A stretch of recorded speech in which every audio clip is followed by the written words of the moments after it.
As you know, I've been talking about getting a 3D printer for some time now, so I could come up with a way to, share some files and, make some other items that would be easy to share. So finally I broke down and I was saving up for a better one, but finally I just broke down and I purchased a one that's kind of like a do-it-yourself put-together printer.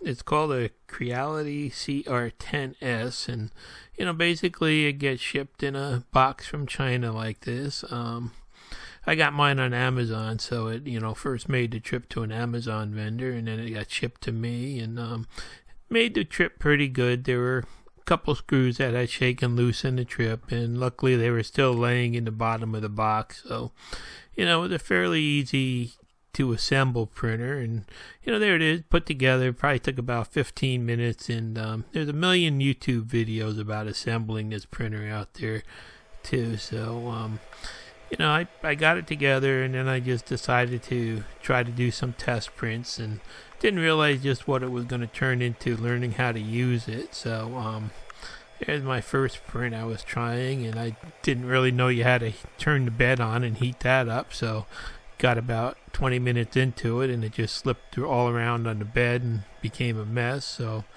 basically I had to start over again, but it's going to be a big learning process, learning to use it. And I did have a problem with the glass plate that came with it. Is warped, and it seems like that's a problem for many people, so I had some trouble leveling it, and I had to use some masking tape actually to get the parts to stick good in the beginning until I replaced the glass. And then I printed out some parts to upgrade the printer that they recommend. There's a real good user group on Facebook, and a lot of information out there on this printer. It's got a 300 millimeter by 300 millimeter by 400 millimeter high build volume, so it's a pretty good sized printer also. And I'm slowly but surely kind of learning how to use the printer, and printing some parts to make it a little bit better.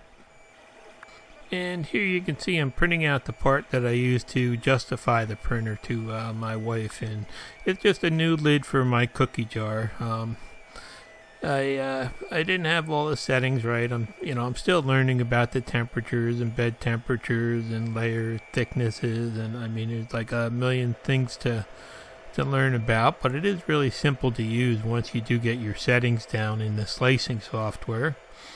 And about 4 hours later, I had my version of a new lid for my cookie jar, and it was far from perfect. I'm going to do another one that's a little bit better. I know how to clean it up a little bit now, I think. And so there it is. My first really big usable print that I've made with it. So now is a moment of truth. This was just a file that I downloaded, so I didn't know whether it was going to fit or what, and turned out it actually screwed on there nice now, and I'm going to be getting some other collar filament and get a little better at printing it so I can make different collar lids. But it did come out nice, and it's a big learning process to get used to one of these do-it-yourself 3D printers, but I feel it's going to be worth it in the long run. And the other thing is too, there's just also just millions of files out there on Thingiverse.com. It's a place where everybody can share their files, and I should be sharing some in the future too, and I'm planning on going back through some old projects and making them 3D printable also. So hopefully it'll allow me to share a little bit more of what I do with others. And it's funny, I grew up always wondering when the day would come when you could actually send somebody a part over a phone line or something like that, and it looks like that day has actually come, and it's here. I'm just a little bit late to jump on the bandwagon, but hopefully I'll catch up with what's going on in this field now.